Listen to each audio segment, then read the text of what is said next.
ಏನಣ್ಣ ಇದು? ಅವಳಿಗೋಸ್ಕರ ನಾವು ವೇಟ್ ಮಾಡಬೇಕಾ? ಅದಕ್ಕೆ ಇದು ಮನೆಯವ್ರಿಗೋಸ್ಕರ ಮಾಡಿಸ್ತಾರ ಪೂಜೆ ಅಂತ ಹೇಳಿದ್ರು. ನಮಗಿರೋ ರೆಸ್ಪಾನ್ಸಿಬಿಲಿಟಿ ಅವಳಿಗಿಲ್ವಲ್ಲ ಅಣ್ಣ. ಇದೆಲ್ಲ ಏನೋ ಪ್ರಶ್ನೆ ಮಾಡಲ್ವಾ ನೀನು? ಹೀಗೆ ಕೈ ಕಟ್ಕೊಂಡು ನಿಂತ್ಕೊಂಡಿದ್ಯಲ್ಲ. ಯಾಕೆ ಮಾಡೋದು? ಮಾಡ್ತೀನಿ. ಮತ್ತು ಹೀಗೆ ಕೈ ಕಟ್ಕೊಂಡು ನಿಂತ್ಕೊಂಡಿದ್ಯಲ್ಲ, ಅಪ್ಪ ಅಮ್ಮಂಗೆ ಹೇಳು, ಅವಳು ಇದ್ದಿದ್ರೆ ಕತ್ತೆ ಬಾಲ, ನೀವು ಕುತ್ಕೊಂಡು ಪೂಜೆ ಮಾಡಿ ಅಂತ ಹೇಳು. ನಮಸ್ಕಾರ, ಕೂತ್ಕೊಳ್ಳಿ.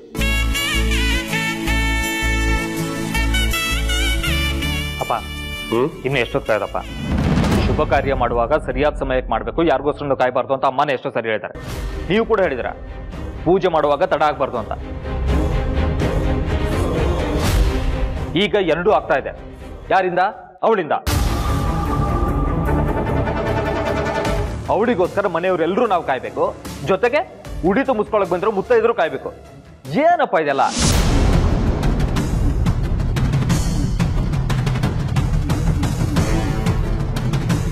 ಅಮ್ಮ, ಬೆಳಗ್ಗೆ ಏನು ಹೇಳಿದೆ ನೀನು? ಪೂಜೆ ಮಾಡಿಸ್ತಾ ಇರೋದು ಮನೆಯವ್ರಿಗೋಸ್ಕರ ಅಂತ ತಾನೆ. ಈಗ ಅವಳಿಲ್ಲ, ನಾವೆಲ್ಲರೂ ಇದೀವಲ್ವಾ, ಪೂಜೆ ಮಾಡಕ್ಕೇನು? ಅವಳಿಗೋಸ್ಕರ ನಾವ್ ಯಾಕೆ ವೇಟ್ ಮಾಡ್ಬೇಕು? ಜಾನು, ಮನೆಗೆ ಬಂದವ್ರ ಮುಂದೆ ಮರ್ಯಾದೆ ತೆಗಿಬೇಡ, ಸ್ವಲ್ಪ ಸುಮ್ಮನಿರು. ಅಯ್ಯೋ, ಅಷ್ಟು ಮಿತ್ತಿಗೆ ಯಾಕಮ್ಮ ಮಾತಾಡ್ತಾ ಇದ್ಯಾ? ಜೋರಾಗೆ ಮಾತಾಡು. ಈ ಮನೆ ಸೊಸೆ ಏನ್ ಮಾಡ್ತಿದ್ದಾಳೆ ಅಂತ ಬಂದವ್ರಿಗೂ ಗೊತ್ತಾಗ್ಲಿ. ನಾಳೆ ಏನಾದ್ರೂ ಹೆಚ್ಚು ಕಡಿಮೆ ಆಗಿ ಅದ್ ಪಂಚಾಯತಿಗೆ ಬಂತು ಅಂತಂದ್ರೆ ಅವಳು ಮಾಡಿರೋ ಎಡ್ವರ್ಟ್ಗಳು ಗೊತ್ತಾಗ್ಬೇಕು ಅಲ್ವಾ? ಜಾನು, ಚಿಕ್ಕೋಳು ತರನೇ ಇರಬೇಕು. ದೊಡ್ಡ ದೊಡ್ಡ ಪ್ರಶ್ನೆಗಳನ್ನೆಲ್ಲ ಕೇಳಬಾರ್ದು.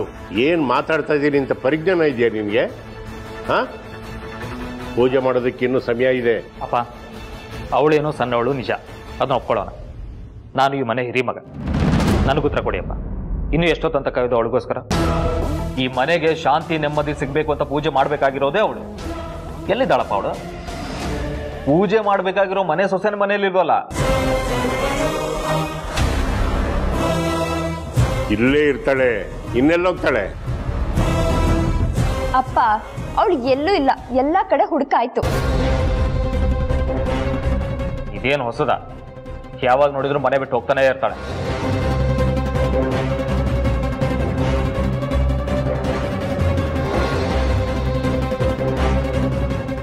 ಜಯರಾಮ, ನಿನ್ನ ಕೈ ಮುಗಿತೀನಿ, ಸ್ವಲ್ಪ ಸುಮ್ಮನಿರು. ಅವಳು ಪೂಜೆ ಬರೋವರೆಗೂ ನಾನ್ ಕಾಯ್ತಾ ಕೂತ್ಕೋಬೇಕಾ? ನಾನ್ ಈ ಪೂಜೆಲಂತೂ ಇರಲ್ಲ. ನೀನಷ್ಟೇ ಏನು, ನಾನು ಇರಲ್ಲ. ಯಾತಕ್ಕೆ ಇಲ್ಲದ ರಾಧ ಅಂತ ಮಾಡ್ತಾ ಇದ್ದೀರಾ? 5 ನಿಮಿಷ ಸಾವರ್ಸ್ಕೊಂಡಿರಕ್ಕಾಗಲ್ವಾ? ಅರ್ಧ ಗಂಟೆ ಲೇಟ್ ಆದ್ರೆ ಏನೂ ಹೋಗಲ್ಲ. ಸುಮ್ಮನೆ ನಿಂತ್ಕೊಳ್ಳಿ.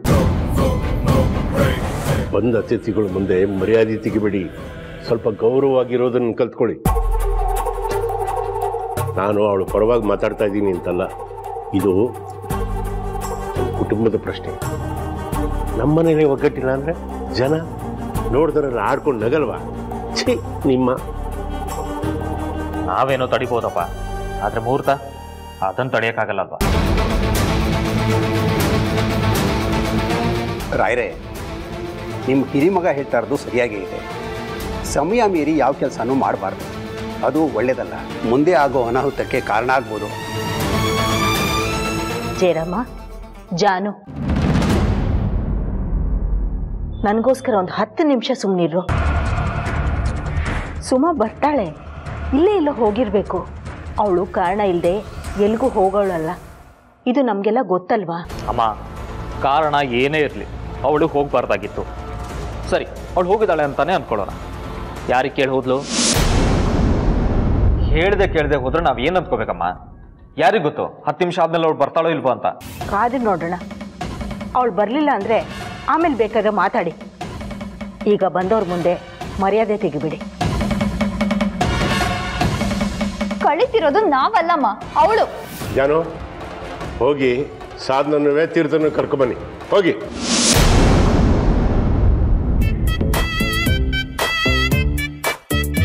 ಎಲ್ರಿ ಇಡೋದು? ಓ, ಇಲ್ಲೇನಾ? ಅಯ್ಯೋ, ಅದನ್ನ ಮಾತ್ರ ಓಪನ್ ಮಾಡಬೇಡಿ. ಈ ಮನೇಲಿರೋ ಎಲ್ಲ ವಸ್ತು ಅದರೊಳಗಡೆ ಇದೆ, ಒಂಚೂರು ಜಾಗ ಇಲ್ಲ. ಮತ್ತೆ ಇದೇನಲ್ಲಿ ಇಡೋದು? ಫಸ್ಟು ಕರೆಕ್ಟಾಗಿ ಕ್ಲೋಸ್ ಆಗಿದೆಯೋ ಅಲ್ವಾ ನೋಡಿ. ರೀ, ಓಪನ್ ಮಾಡ್ದವನ್ಗೆ ಕ್ಲೋಸ್ ಮಾಡಕ್ ಬರಲ್ವಾ?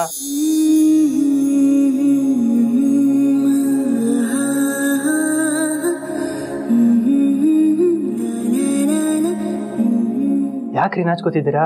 ಅದು ಓವರ್ ಕಾನ್ಫಿಡೆನ್ಸ್ ಇದ್ರೆ ಒಳ್ಳೇದಲ್ಲ ಅಂತ ನಮ್ಮ ಸೀನಿಯರ್ ಲಾಯರ್ ಹೇಳ್ತಾ ಇದ್ರು. ನಾನು ಆ ಇಂಟೆನ್ಷನ್ ಟಚ್ ಮಾಡಿದಲ್ಲ ರೀ. ನಾನು ಯಾವ ಅರ್ಥದಲ್ಲೂ ಹೇಳಿಲ್ಲ, ಸೂಟ್ ಕೇಸ್ ಬಗ್ಗೆ ಹೇಳ್ತಿದ್ದೆ ಅಷ್ಟೇ. ಲಾಕ್ ಬಗ್ಗೆನಾ?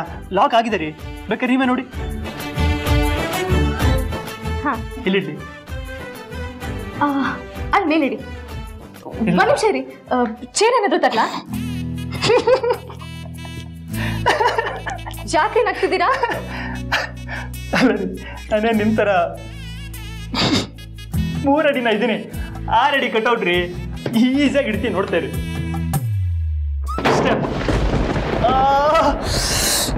ಸುಭಾಷ್ ಅವರೇ, ಏನಾಯ್ತು?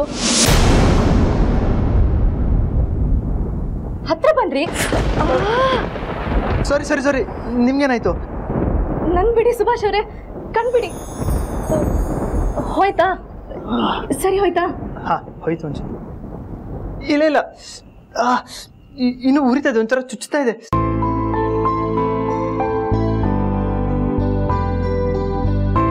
ಆದ್ರೆ ನಂಗೆ ಈಗಲೇ ಗೊತ್ತಾಗಿತ್ತು ಈ ಸೂಟ್ ಕೇಸ್ ಒಳಗೆ ದಾಖಲೆ ಪತ್ರಗಳು, ದುಡ್ಡೆಲ್ಲ ಇಡ್ತಾರೆ ಅಂತ. ನೋಡಿ ಸರ್, ಆ ಸೀರೆ ಅಡಿಲಿ ಏನಾದ್ರೂ ಇರ್ಬೋದು. ಬೇಕಿದ್ರೆ ನಾನೇನಾದ್ರೂ ಸಹಾಯ ಮಾಡ್ಲಾ? ಸರ್, ದೇಶದಲ್ಲಿ ಬರೀ ಲಂಚ್ ಕೋರ್ರೆ ಇರೋದು. ಲಂಚ ಇಲ್ಲದೆ ಯಾವ ಕೆಲಸನೂ ಆಗೋದೇ ಇಲ್ಲ. ನಾನ್ ಮುಂಚೆ ಹೂ ಮಾರುವಾಗ ನಾನ್ ಕೂರೋ ಜಾಗಕ್ಕೂ ಲಂಚ ಕೇಳ್ತಾ ಇದ್ರು. ನಾನು ಲಂಚ ಕೊಡ್ತಿದ್ದೆ. ಆದ್ರೆ ಲಂಚ ಕೊಡೋದು ತಪ್ಪು ಅಂತ ಯಾವಾಗ ಗೊತ್ತಾಯ್ತೋ ಆಗ್ಲೇ ನಾನು ಹೋರಾಟಕ್ಕೆ ನಿಂತೆ ಸರ್. ಅದೇ ಕೊನೆ. ಅವತ್ತಿನಿಂದ ಇವತ್ತಿನವರೆಗೂ ನಾನು ಯಾರಿಗೂ ಲಂಚ ಕೊಟ್ಟಿಲ್ಲ. ಕೊಡೋರ್ಗೂ ನಾನು ಬೇಡ ಅಂತಾನೆ ಹೇಳ್ತಾ ಇದ್ದೀನಿ.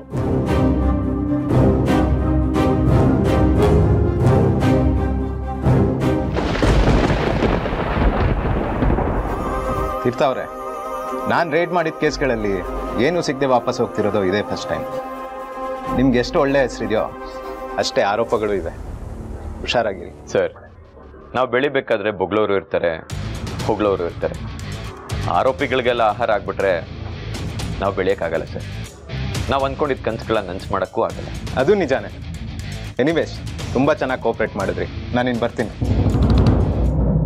ನೆಕ್ಸ್ಟ್ ಟೈಮ್ ಬರಬೇಕಾದ್ರೆ ಫ್ರೆಂಡಾಗಿ ಬನ್ನಿ, ಅಧಿಕಾರಿಯಾಗಿ ಬರಬೇಡಿ. ಖಂಡಿತ. ಸಮಸ್ಯೆ ಎಲ್ಲ ಪರಿಹಾರ ಆಯ್ತು ತಾನೆ?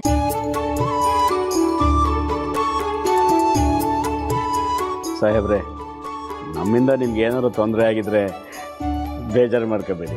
ಇಲ್ಲ ರಮಯ್ಯ ಅವರೇ, ನನ್ನಿಂದ ನಿಮಗೆ ತೊಂದರೆ ಆಗಿದೆ, ನನಗೆ ಕ್ಷಮಿಸ್ಬಿಡಿ. ಇದ್ರಲ್ಲಿ ತೊಂದರೆ ಏನ್ ಬಂತು ಬಾವ? ಎಷ್ಟೇ ಆಗ್ಲಿ ನಾವೆಲ್ಲ ಒಂದೇ ಫ್ಯಾಮಿಲಿ ಅವರಲ್ವಾ? ಸರಿಯಾಗಿ ಹೇಳಿದ್ರಲ್ಲ ಅಣ್ಣ, ನಾವೆಲ್ಲ ಒಂದೇ ಫ್ಯಾಮಿಲಿ ಅವರಲ್ವಾ?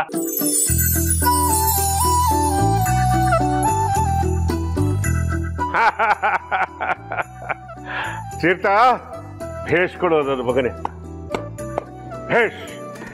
ನನಗೆ ಎಷ್ಟು ಖುಷಿ ಆಗ್ತಾ ಇದೆ ಗೊತ್ತಾ? ನಾನು ನಿನ್ನೇನು ಅನ್ಕೊಂಡ್ಬಿಟ್ಟಿದ್ದೆ ಗೊತ್ತಾ? ಎಲ್ಲ ರಾಜಕಾರಣಿಗಳ ಥರ ನೀನು ದುಡ್ಡಿಗೆ ದುರಾಸೆ ಬಿದ್ದುಬಿಟ್ಟಿದ್ದೀನೋ ಅಂತ.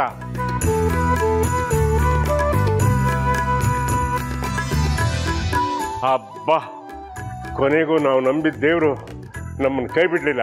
ನನಗೆ ಅಷ್ಟೇ ಸಾಕು, ಅಷ್ಟೇ ಸಾಕು ರೀ. ಬೆಟ್ಟದ ಹಾಗೆ ಬಂದ ಕಷ್ಟ ನೀರಿನ ಗುಳ್ಳೆ ಹಾಗೆ ಹೊಡೆದೋಯ್ತು. ಇದೆಲ್ಲ ಆ ಪೂಜೆ ಪ್ರಭಾವನೆ. ಇದಕ್ಕೆಲ್ಲ ಕಾರಣ ಯಾರು ಹೇಳು? ನನ್ನ ಹಿರಿ ಸೊಸೆ. ಈ ಪೂಜೆ, ನವಗ್ರಹ ಶಾಂತಿ ಹೋಮ ಮಾಡಲೇಬೇಕು ಅಂತ ಮಾಡಿಸಿದ್ದೆ ಅವಳು. ಈ ಕ್ರೆಡಿಟ್ ಎಲ್ಲ ಸಾಧನೆಗೆ ಹೋಗ್ಬೇಕು ಕಡೆ. ಏನಂತೀಯ?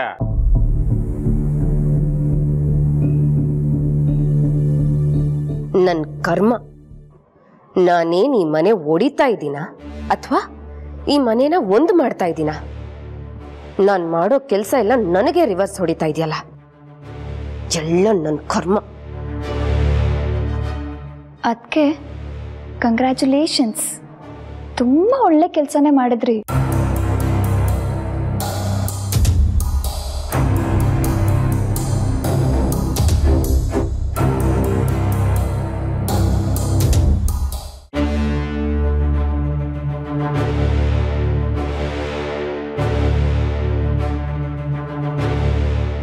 ಹೆಂಗೆ ರಾಂಗ್ ಇನ್ಫಾರ್ಮೇಶನ್ ಆಗುತ್ತೆ? 50 ಲಕ್ಷ 50 ಲಕ್ಷ ಕ್ಯಾಶ್ನ ನಾನೇ ಕೊಟ್ಟಿದ್ನಲ್ರಿ. ಸೆಕೆಂಡ್ ಇನ್ಸ್ಟಾಲ್ಮೆಂಟ್ ಕೂಡ ಕೊಟ್ಟಿದ್ದೀನಿ. ಹೆಂಗ್ರಿ ರಾಂಗ್ ಇನ್ಫಾರ್ಮೇಶನ್ ಆಗುತ್ತೆ? ಆ ದುಡ್ಡನ್ನ ಏನು ಮಾಡ್ದ ಅವನು? ಬ್ಯಾಂಕಲ್ಲಂತೂ ಇಟ್ಟಿರೋಕ್ಕೆ ಸಾಧ್ಯನೇ ಇಲ್ಲ. ಒಂದು ಮನೇಲಿ ಇಡಬೇಕು, ಇಲ್ಲ ಪಾರ್ಟಿ ಆಫೀಸಲ್ಲಿ ಇಡಬೇಕು, ಇಲ್ಲ ಅವ್ರ ಮಾವನ ಮನೆಯಲ್ಲೋ ರಿಲೇಟಿವ್ಸ್ ಮನೆಯಲ್ಲೋ ಎಲ್ಲರೂ ಇಟ್ಟಿರ್ಬೇಕಲ್ವಾ? ಎಲ್ಲ ಕಡೆನೂ ರೈಡ್ ಆಗಿದೆ ಅಲ್ವಾ? ಹಣ ಎಲ್ಲೂ ಸಿಕ್ಕಿಲ್ಲ. ಬಹುಶಃ ಸಿಕ್ಕ ಹಣನ ಅವ್ರ ತಂದೆ ಫ್ಯಾಕ್ಟ್ರಿ ಇನ್ಕಮ್ ಅಂತ ಏನಾದರೂ ತೋರಿಸ್ಬಿಟ್ರ? ಸಾಧ್ಯನೇ ಇಲ್ಲ. ಸೆಕೆಂಡ್ ಇನ್ಸ್ಟಾಲ್ಮೆಂಟ್ ಅಲ್ಲಿ ಕೊಟ್ಟಿರೋ ದುಡ್ಡನ್ನ ಸೀರಿಯಲ್ ನಂಬರ್ ಕೂಡ ಕೊಟ್ಟಿದ್ದೀನಿ ಅವ್ರಿಗೆ. ಆ ಸೀರಿಯಲ್ ನಂಬರ್ನ ಯಾವ ಅಮೌಂಟ್ ಕೂಡ ಸಿಕ್ಕಿಲ್ಲ. ಅದೇ ಗೊತ್ತಾಗ್ತಾ ಇಲ್ಲ, ಎಲ್ಲ ಎಡವಟ್ಟಾಗೋಯ್ತು. ಹಾಗಾದ್ರೆ ಈ ತೀರ್ಥ ಹಣನ ಏನ್ ಮಾಡ್ದ? ನಾವೇನಾರು ಅವನ್ನ ಮುಗ್ಸೋಕೆ ಹೊಟ್ಟಿದ್ದೀವಿ ಅಂತ ಅವ್ನು ಗೊತ್ತಾಯ್ತಂದ್ರೆ ಇನ್ಮೇಲೆ ನಮ್ಗೆ ಯಾವ ಕಾಂಟ್ರಾಕ್ಟು ಸಿಗಲ್ಲ, ಯಾವ ಟೆಂಡರು ಸಿಗಲ್ಲ. ಮೊದಲು ನಾವು ನಾಯಕರ ಹತ್ರ ಮಾತಾಡ್ಬೇಕು. ಅವ್ರು ಮುನ್ನಿಸ್ಕೊಂಡ್ರೆ ನಮ್ಮ ಕತೆ ಮುಗ್ದಂಗೆ. ಬನ್ನಿ. ಸುಮ್ಮನೆ ಅವರೇ, ನೀವು ಸೂಟ್ ಕೇಸ್ ಓಪನ್ ಮಾಡಿದ ತಕ್ಷಣ ನನ್ನ ಕರಿಯರೇ ಮುಗ್ದೋಯ್ತು ಅಂತ ಅನ್ಕೊಂಡೆ. ಎಂತ ಶಾಕ್ ಕೊಟ್ಬಿಟ್ರಿ ಸಾಹೇಬ್ರೆ. ನಾನು ನಿಮ್ಮ ಕನ್ಸು ಮುರಿತೀನ? ನಾನು ನಿಮ್ಮ ಕನ್ಸು ಹಾಳು ಮಾಡ್ತೀನ? ನಿಮ್ಮ ಕನಸು ನನ್ಸಾಗ್ಲಿ ಅಂತ ಹಗಲು ರಾತ್ರಿ ಒದ್ದಾಡೋಳು ನಾನು. ದೇವ್ರ ಹತ್ರ ಪ್ರಾರ್ಥನೆ ಮಾಡೋಳು ನಾನು.